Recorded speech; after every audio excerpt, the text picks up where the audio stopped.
welcome back from lunch. I hope everyone had a good lunch and had an opportunity to have some useful exchanges with other individuals who are attending the conference. I think that's part of the joy of these conferences, is meeting new people with new perspectives and different experiences, and it's always this amalgam that comes together that helps to produce new agendas. So without any further ado, I'm very, very pleased to be able to chair this session, because the two individuals are not only good friends, but also very knowledgeable in the areas that they are going to be speaking on. Andrew Dalek, who is a U.S. lawyer, works for the Public Defender Office in New York City. I learned it's called the Center for Appellate Litigation. Very prestigious title. He's an appellate lawyer, and he's telling me about his work and how much he likes his work. He's an expert on habeas corpus. That is a a specialty that is quite a bit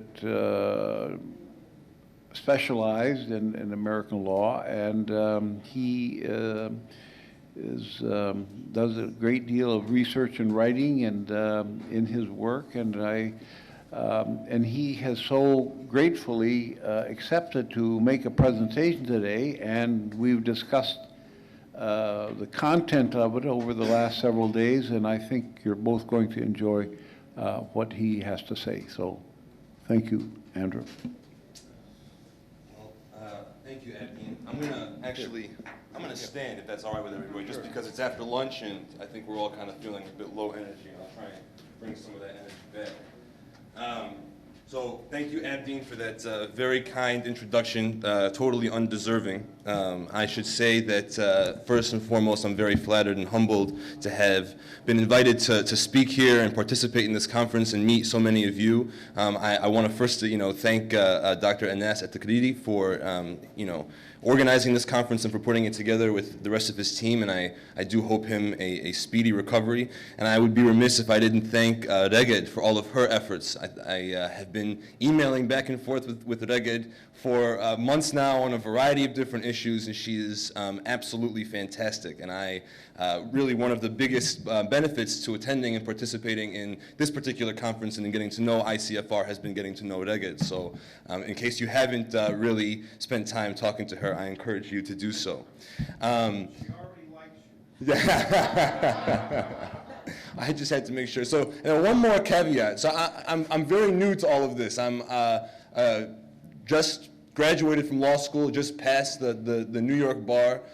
Despite the fact that I don't have any hair on my head, I'm only 26 years old, and I want to acknowledge that there are many people in this room who have sufficiently more knowledge and expertise than I do. So I hope to contribute to this conversation in a meaningful way, and please feel free to jump in if you hear me say anything that's completely wrong or off the wall, because I will accept that. I'm going to talk a little bit about ways in which we can hold the United States accountable for its continued support, military assistance to the military regime in Egypt in contravention of U.S. law. And I'm going to address two things. First, sort of the obstacles to holding the United States accountable. And then second, what are the ways in which we can circumnavigate those obstacles to meaningfully hold the U.S. accountable and then stop additional military and financial aid to Egypt until democracy is restored and we realize justice. First, I want to say that it's impossible to talk about U.S. support for the Egyptian regime and military aid to Egypt without talking about U.S. support for Israel and U.S. military aid to Israel. The two are very, very closely intertwined. Israel and Egypt are the only two countries that have a very special relationship with the United States. It's called the Cash Flow Payment Program. Now, what is the cash flow finance or cash flow payment program? It's a program that allows Egypt and Israel. Now, Egypt has had this program since it signed a peace agreement in Camp David in 1979 with Israel. They've been able to essentially, both Israel and Egypt, purchase weapons and other military supplies from United States contractors or from the Department of Defense itself, whatever, on United States credit. So when we talk about, when Senator Patrick Leahy, for example, talks about ending United States military aid to Egypt, right?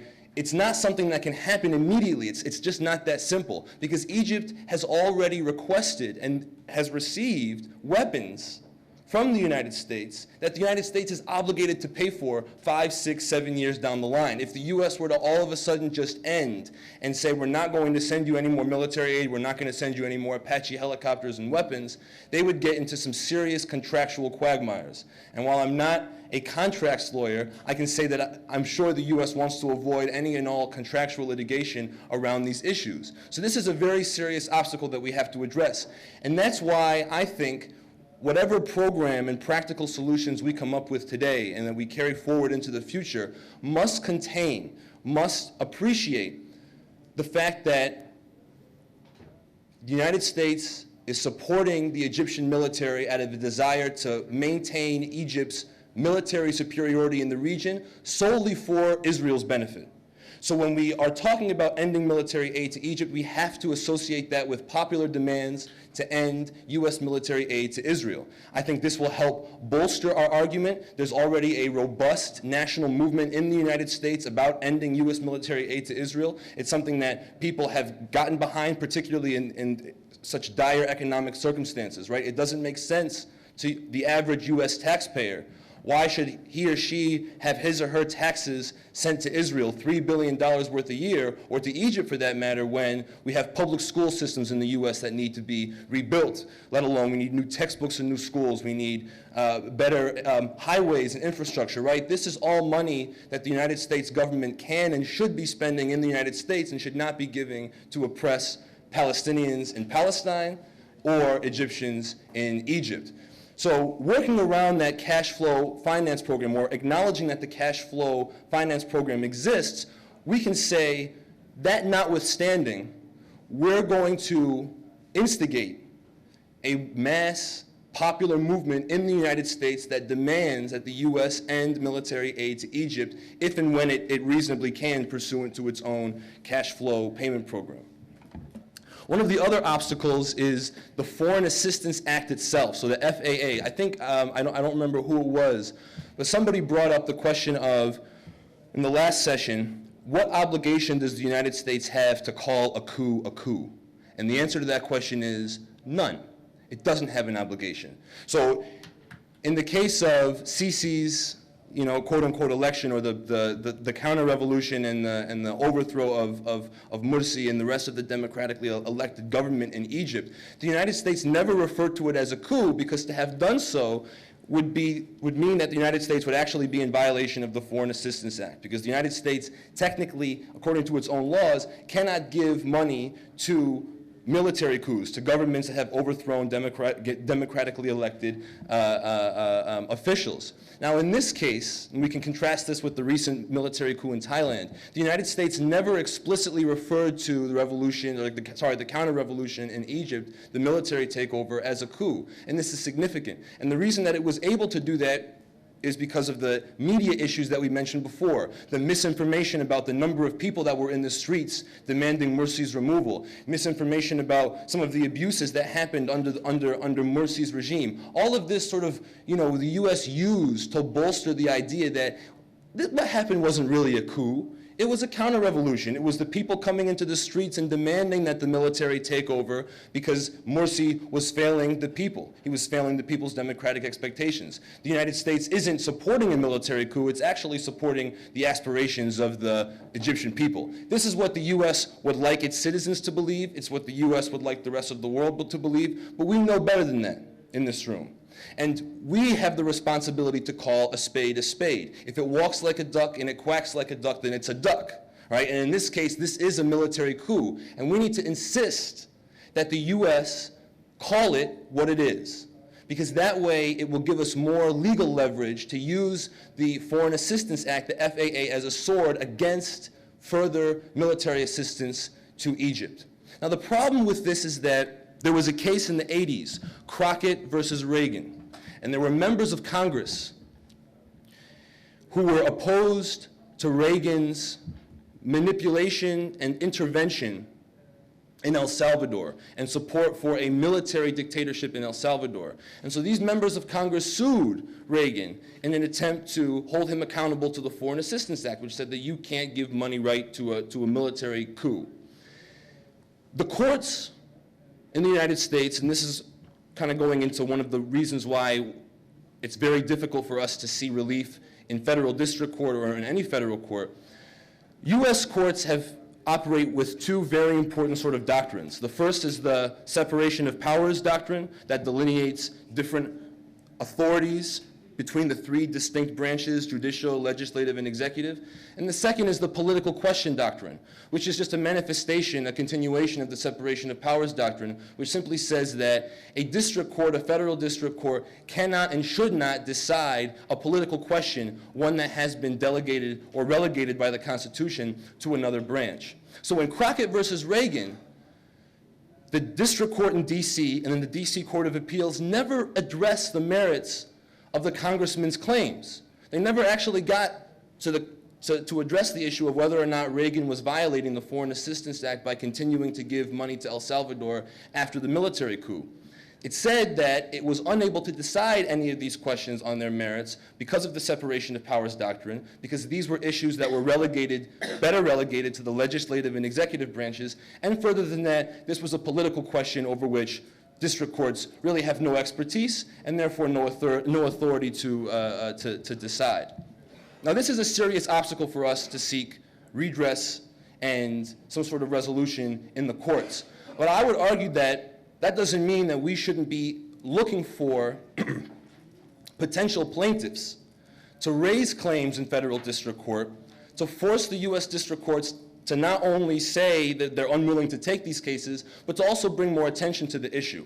I'm not saying that we should bring frivolous claims, but if we can find individuals, and I know that we can, who have been tortured by the military regime in Egypt, maybe who are U.S. citizens, maybe are not, it would take some sort of legal maneuvering around the Alien Tort Statute and claiming that it's applicable to these individuals. But we should be identifying potential plaintiffs and bringing these suits in district court. I think it's critical to raise public awareness, and there is some light at the end of the tunnel. I know some of you have heard about the Zivotofsky, I'm butchering his name, Zivotofsky case, Zivotofsky versus Kerry. It's a case that's currently before the U.S. Supreme Court. And the issue in that case is whether or not a U.S. citizen has the right to identify on his or her birth certificate, let's say in this case the individual was born in Jerusalem, this individual, Zivotofsky, is saying, I have the right to write on my birth certificate and on my passport, born in Jerusalem, Israel. Right? And this is an issue for the United States because the United States has never recognized that Jerusalem is the capital of Israel or belongs to Israel. It has always recognized Jerusalem as this disputed territory and not really belonging to anyone. Right? The U.S. Supreme Court has already decided 2 years ago that this issue, and I can't think of a foreign policy question that would be better left decided to the State Department, within these kind of legal confines. The U.S. Supreme Court has already decided that federal district courts do have the authority to decide whether or not this individual has the right to identify Jerusalem, Israel as his place of birth on his passport. So this is an explicit recognition by the U.S. Supreme Court that federal district courts can and should take political questions, or what we consider political questions, head on. I think, on a very elementary level, without having fully briefed and researched some of these issues, I think that we can use this as a sort of precedence to say federal district courts do have the wherewithal and the ability to consider these political questions. Federal district courts are able, given the right plaintiff, to decide whether or not the United States is in violation of the Foreign Assistance Act. And federal district courts should be the ones to decide whether or not individuals who were brutalized by the Egyptian military regime may receive compensation or some sort of resolution from the U.S. government because of the United States' complicity in supporting human rights abuses in Egypt. Now, with that being said, my experience is very much in the arena of movement lawyering. I consider myself a fledgling movement lawyer. So I represent the National Lawyers Guild as well. There are several other individuals in the room that are a part of the guild. And we understand that our role as lawyers cannot be divorced from the broader needs that address communities. That we cannot relegate our activism and our lawyering simply to the courtroom, right? We have to broaden it, and we have to work with communities to make whatever legal advances we're able to achieve that much more meaningful and sustainable. So in this case, I really strongly believe that given so much attention, given the fact that so much attention has already been paid to Israel's relationship with the United States and the extent to which the United States gives $3 billion a year, diplomatic cover to Israel in the face of serious and repugnant human rights violations, that we have an opportunity to say this is not just about Israel. This is about a U.S. campaign to maintain some sort of global imperial hegemony. And that its ongoing military assistance to Egypt is very much a part of that global hegemonic campaign. And I would like to see the NLG take on, the Middle East North African Subcommittee, as Suzanne mentioned before, take this on as an issue that we can, in the United States, recruit more people into and hopefully substantiate a broader movement so that it becomes that much more difficult for the government to ignore the issue and pretend like it doesn't exist. And when, as time will come, when there's another appropriations bill, another budget before Congress, and they're deciding how much money are we going to give to Egypt this year, that they think twice about it because they know that their constituents are thinking about this issue and that their constituents are voting for them or against them depending on how they decide to allocate money to Egypt. So with that being said, I will turn the microphone over to Bruce and look forward to the conversation after the presentation. Thank you.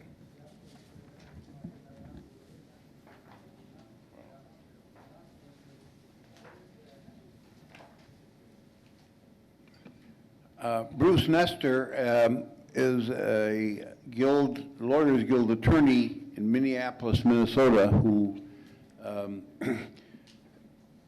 does largely represents immigration matters that are involving criminal cases, and he has been he's a past president of the National Lawyers Guild, and he was a member of the first fact-finding mission sent by the ICFR to Egypt. He has a great deal of experience both in law and in radical politics, and we've had some very interesting conversations. And I think he has some very important ideas that he wants to leave with you and with our deliberations. Thank you, Bruce. Thank you, Abdeen. Well, the most important idea I have to leave with you is don't speak late in the afternoon after all the other speakers have already said everything that you have to say. But that being said, I want to start my remarks in the context of the Senate Foreign Relations report that was released yesterday regarding the torture carried out by the United States from 2001 through the mid-2000s, and finally now written up in a report. Because I think it's absolutely essential that we cannot be in a position of believing that the so-called Western democracies are somehow going to be lecturing Egypt or any other place in the world on how to meet their human rights obligations under international law or under international treaties, nor can we be in a position as lawyers from those so-called Western democracies believing that we're the ones that are going to point out the path of truth and light to people in other parts of the world on the path that they need to follow in their own social and economic, political, and cultural development. I was president of the National Lawyers Guild from 2000 to 2003. And that meant that I was president on September 11th of 2001. And I was president of the National Lawyers Guild is an organization that's existed in the United States since 1937. It was founded to support the New Deal and to stand as a counterweight to conservative lawyers who dominated the profession. The only way you could be a lawyer back then was to be a corporate lawyer for the railroads or for big business. And the law profession has changed, but that's where the National Lawyers Guild comes from, and to defend human rights over property interests. So after September 11th of 2001, President George Bush gave a speech where his tagline was that you're either for us or against us. And I wrote a piece that I wasn't allowed to publish, which said that there is no way that I will be for you if for you means standing with the national security establishment of the United States. That there's no way I will be for you if it means standing with the national security establishment that works hand in hand with the Pakistani intelligence services to create and fund the Taliban, which we now use and conveniently use as our enemy so that we can invade and attack Afghanistan in an illegal war. And I said, there's no way I will stand with you if that means that you're going to want military invasions in violation of international law and all the other things that the United States stands for. I grew up as a student activist before I went to law school. In 1985, I chained myself to the office of the president of the university because we wanted the Central Intelligence Agency not to be allowed to recruit new agents on campus, because at the time they were engaged in illegal wars in Central America, resulting in 30,000 deaths in El Salvador and tens of thousands of deaths in Nicaragua, where the U.S. president acted in violation of the Constitution, where the United States president, where the Congress banned aid to the Contras in Nicaragua, and where the president went ahead and violated the Constitution, sold weapons to Iran, covered it up, sold cocaine in Los Angeles, covered it up, and used the profits from selling weapons and drugs to carry out their foreign policy objectives in Central America. So I come here today as an unrelenting opponent of U.S. imperialism and of the of the structural violence that the U.S. carries out throughout the world, in addition to the direct violence that it inflicts throughout the world. And that is in the context in which I come here and support the popular sovereignty and demands of the Egyptian people to break free of the U.S. domination that they have been under due to the alliance between the Egyptian military intelligence and the U.S. national security state, and to allow the Egyptian people, the peoples of the Middle East, the peoples of North Africa, to exercise their rights to self-determination and popular sovereignty. Now, I wrote a paper that I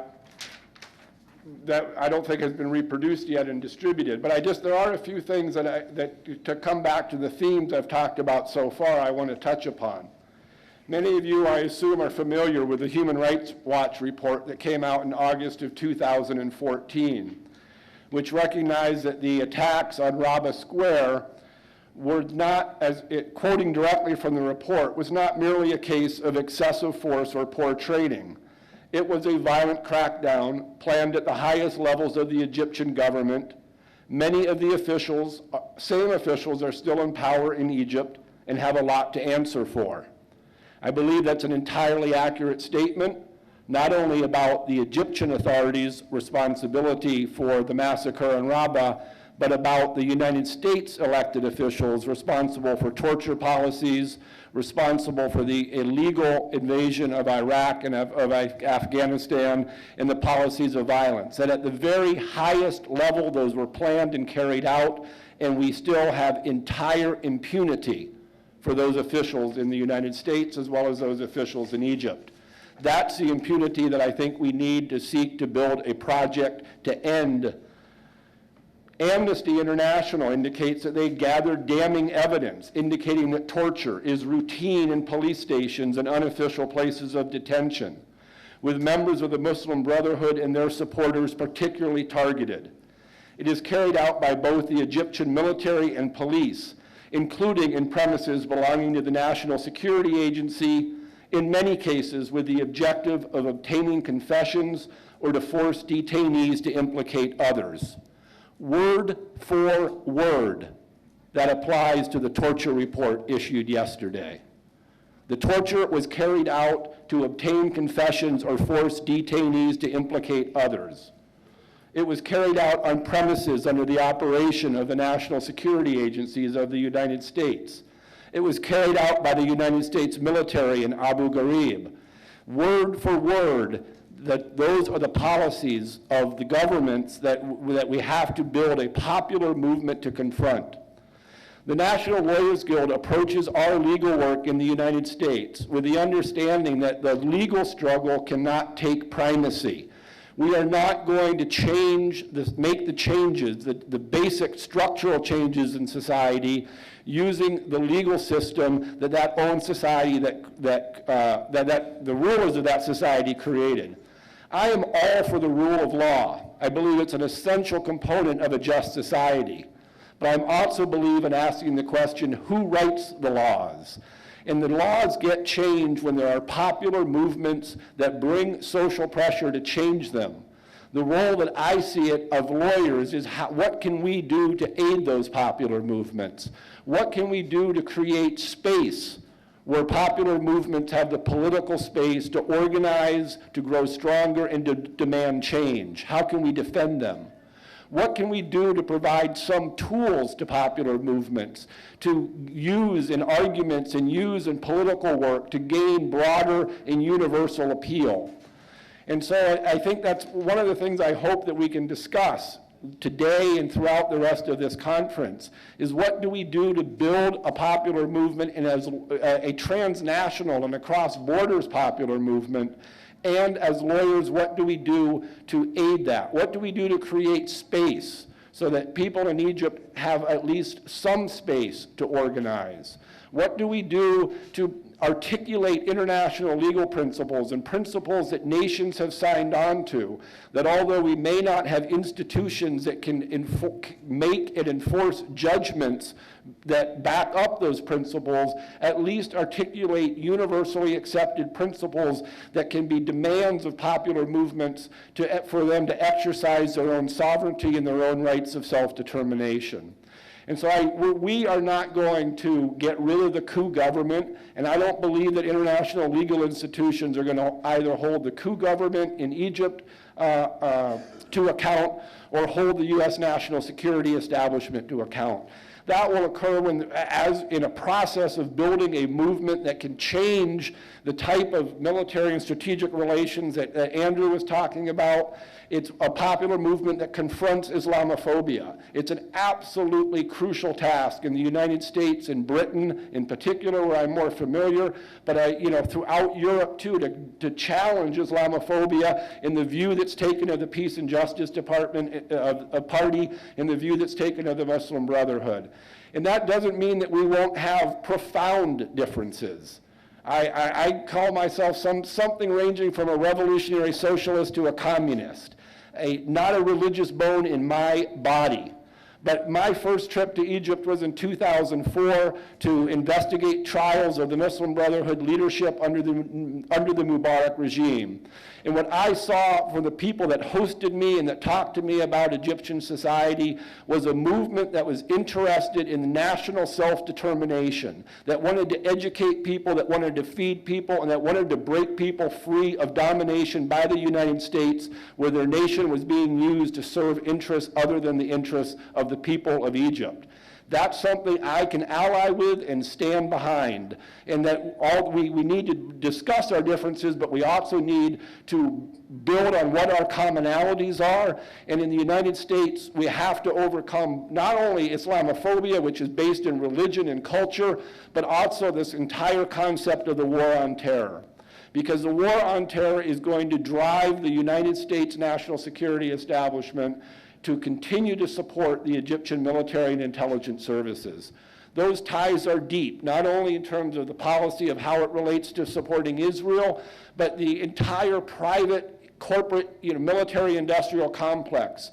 where the United States is the single largest seller of weapons in the world, where the biggest ticket weapons are sold to Saudi Arabia, Israel, Egypt, all using U.S., or at least in the case of Egypt and Israel, using U.S. taxpayer money to finance the loans that sustain those big ticket sales. But those arms sales, extraordinarily powerful constituency in the United States in private military industrial complex that supports the current power arrangements and military arrangements in the Middle East. We have an enormous task ahead of us, but the war on terror will drive those arms sales, will drive us apart. And I am absolutely convinced that whether ISIS beheads a couple American citizens in the rural areas of northern Syria or northern Iraq does not pose a mortal threat to the United States. It is a political wedge to drive the continued militarization and continued fear among a population in the United States. It might be an effective one, but it's one that we need to discuss and we need to overcome. So, the short point of this presentation was, what do we do to hold third countries accountable? My view, and it's come out at different times, it's set out a little more in my paper, I think the international legal institutions in which we work will have a difficult enough time trying to hold Egyptian coup leaders and human rights abusers directly responsible, in that the principles, although they might be in some formation that allow, that are starting to grow in international law, that might allow third parties to be held responsible, or at least to discuss their role in supporting illegitimate governments and supporting human rights abuses. There's nothing that's really going to allow us, through a purely legal movement or legal perspective, to end U.S. military aid, to cut off $12 billion in aid from Saudi Arabia to Egypt, or to otherwise interfere with the powerful structural forces that support that alliance between the Egyptian military and intelligence and the United States. And so I believe really the task then, and I say this every time that I travel abroad, the task is upon me to go back to my country and change my government, which I still see as the primary aider and abetter and direct perpetrator of violence in the world. That's what I intend to do, and I'd like to do it in collaboration with all of you.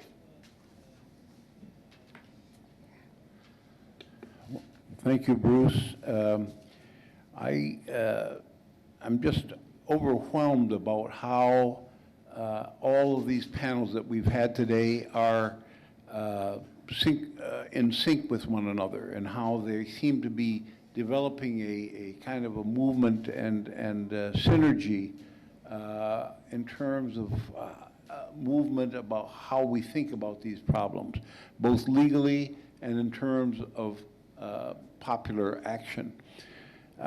Having said that, I'd like to open it up now. We have 20 minutes in which we can have some more discussion, and I would like to open it up and see if there's anybody who has any comments on, or questions to our panelists.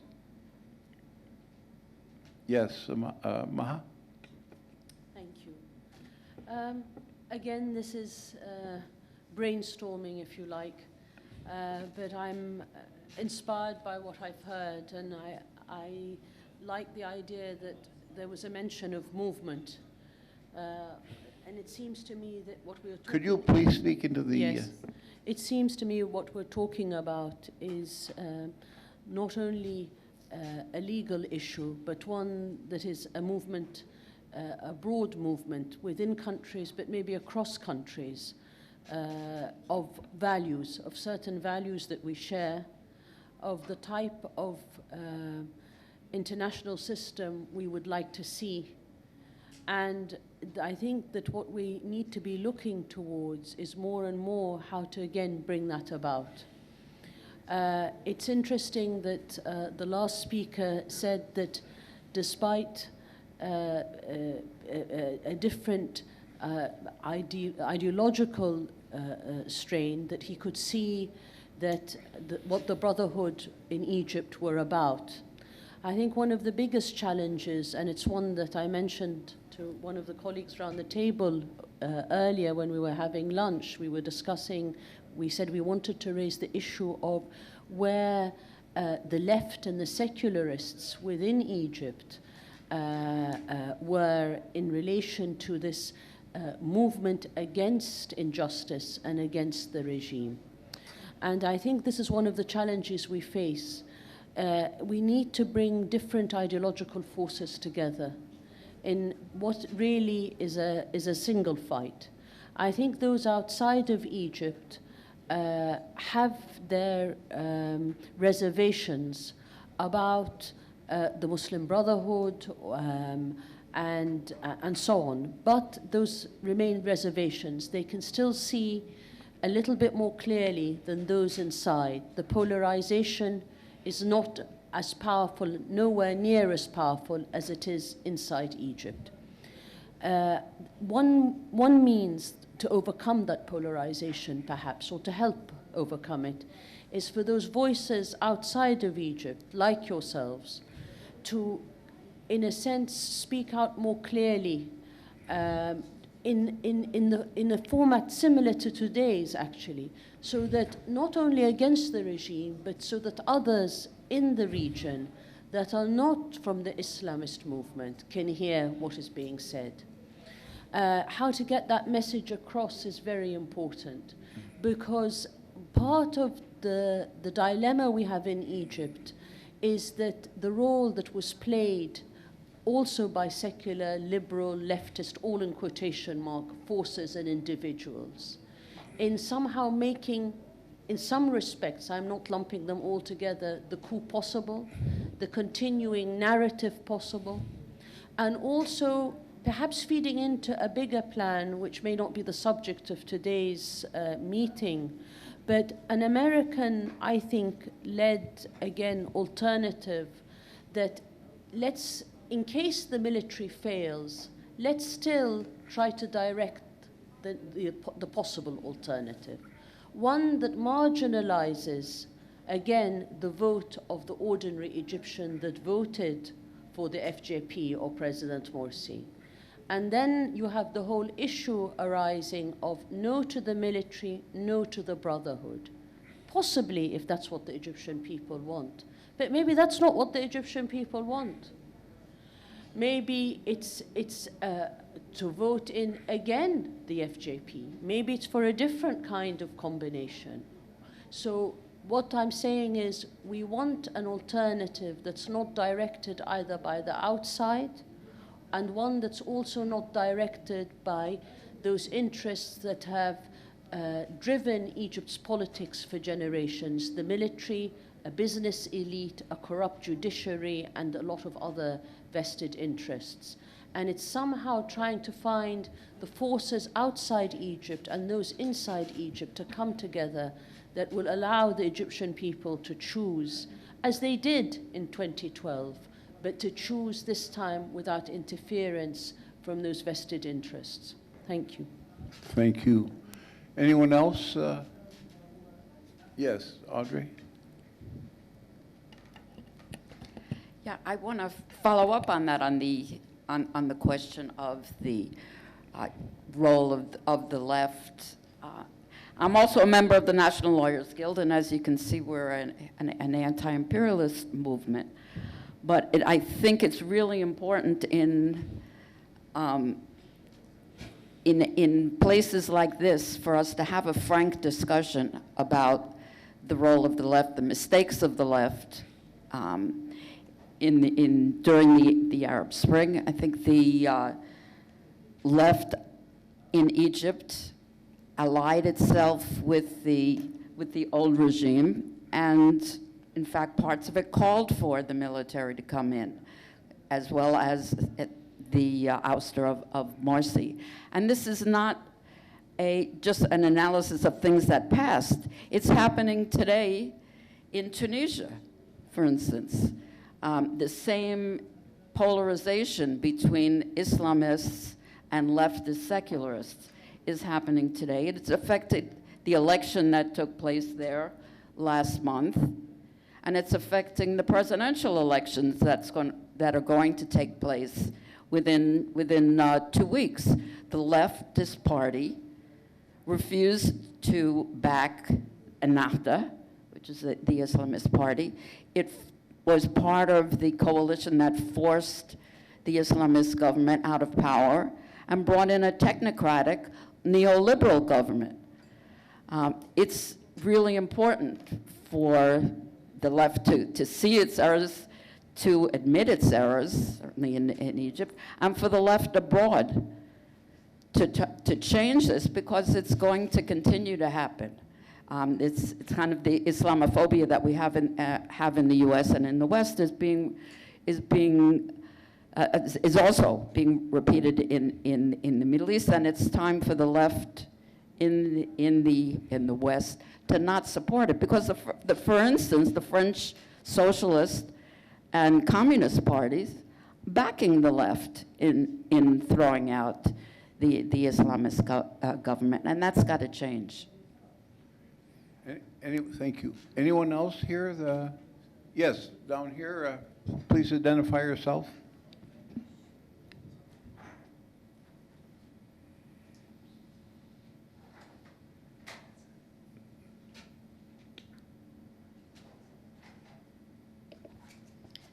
Gülden Sönmez.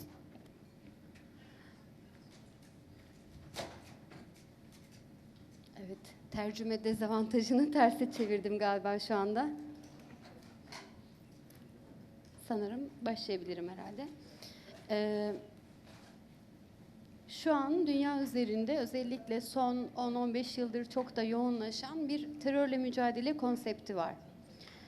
Belki terör kavramının kendisini çok farklı yaklaşımlarla tartışabiliriz ama çok genel tarifiyle hukuksuz güç kullanımı diye kabul edersek şöyle bir fotoğrafla karşıyayız. İnsan hakları savunucuları ve hukukçular olarak şu an yaşadığımız dünyada tüm devletler, Birleşmiş Milletler gibi uluslararası mekanizmaları da buna mahkum ederek terörle mücadele konseptiyle bir durum oluşturdular. Ve bu durum aslında önce bir politika olarak ortaya çıktı. Sonra hukuki altyapıları oluşturuldu. Daha sonra da kurumsallaştı tabiri caizse. Ve bu politika kurumları ve mevzuatıyla beraber aslında şu an birçok devletin iç politikası ve hukuki yapısı haline geldi. Manzaraya baktığınız zaman evet terörist faaliyet diye genel kabul gören faaliyetleri dair söyleyebileceğimiz birçok vaka olabilir. Ama hukuksuz güç kullanımının nasıl olduğuna dair bir fotoğraf çeksek şu an uzaya çıkıp dünyanın bir fotoğrafını çeksek dehşet, yaygın, sistematik insan hakları ihlalleriyle karşı karşıyayız. Sanki aslında terörle mücadele konseptiyle devletlerin bizim önümüze sunduğu şeyler, halkların önüne sunduğu şeyler, tersinden bakarak aslında insan hakları ihlallerine karşı sivil yapıların oluşturmuş olmaları gereken bir sistem gibi duruyor. Yani fotoğrafta bir yanlışlık var, çok büyük bir yanlışlık var. Öte taraftan insan hakları ihlalleriyle nasıl mücadele ediyoruz, edebiliyoruz sorusunu sorduğumuz zaman ister sol hareketlerin insan hakları savunusu anlamında bakın, isterseniz de işte dini, İslami yapıların bu konuda ortaya koyduğu tavırlara bakın.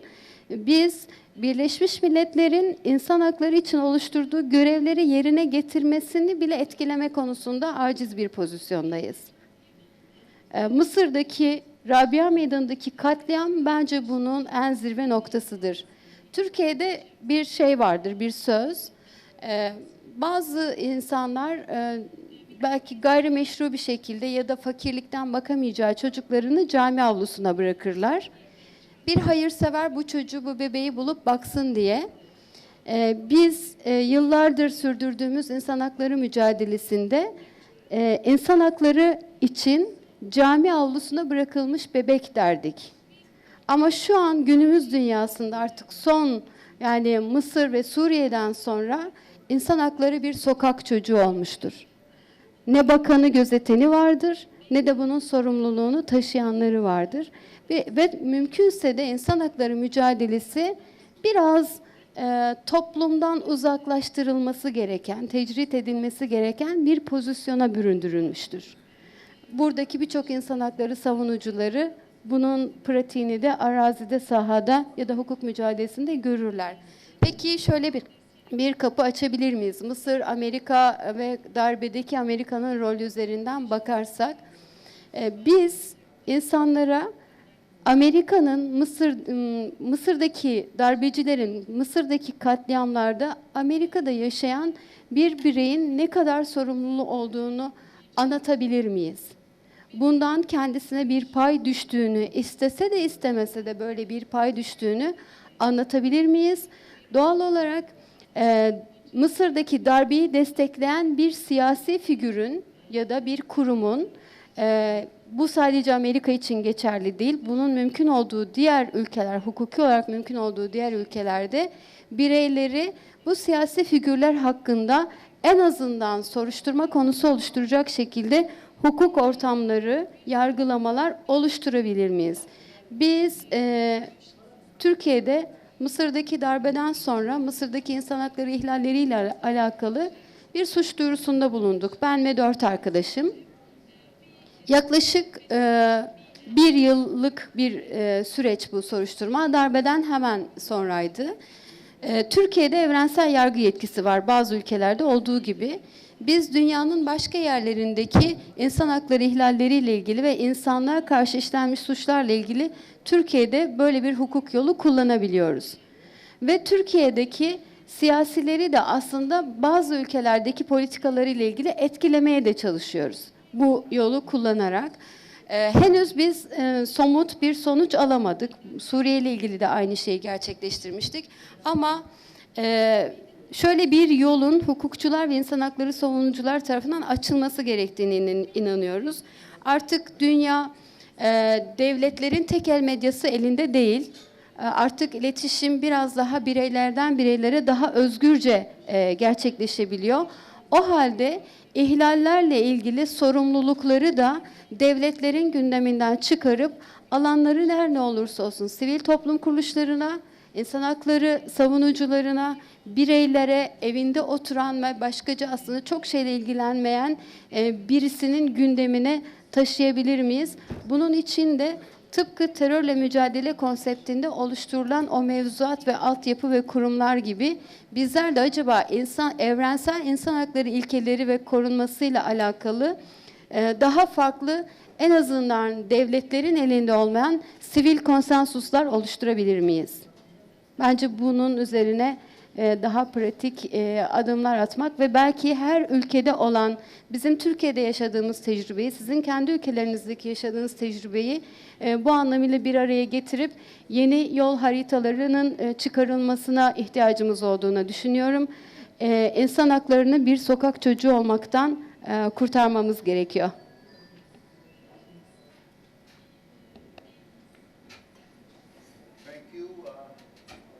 Thank you very much. We have another 3 minutes. Is there anyone else that would like to make a intervention here at this juncture? Yes.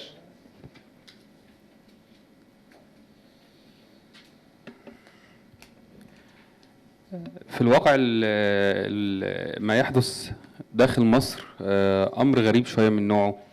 الدولة بتمارس كل صور الإرهاب ضد الشعب المصري، وفي النهاية ممكن الشعب أو طوائف من داخل الشعب هي اللي تتهم بالإرهاب.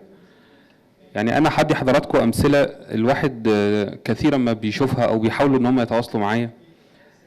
لما أخ بيعرف إن أخته اغتصبت مثلا من الضابط الفلاني ولا يستطيع أن يفعل شيء للضابط ده، لأنه لو فعل شيء وحاول إن هو يقتص بإيده في ظل غياب للعدالة بشكل says that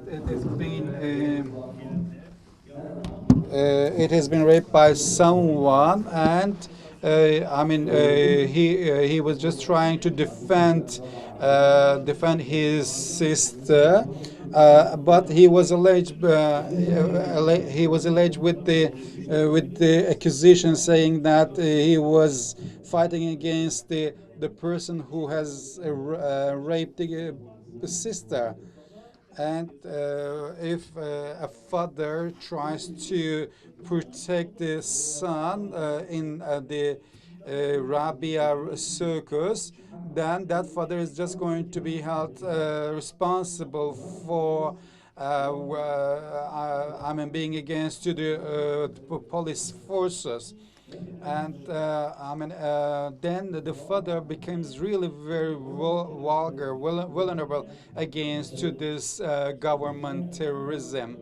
And international society says it like that, you know, the public and the government who is blaming the people as terrorists have just been squeezed between these two dilemmas. The government available in Egypt is really very cruel against their people, and we have to identify that very clearly.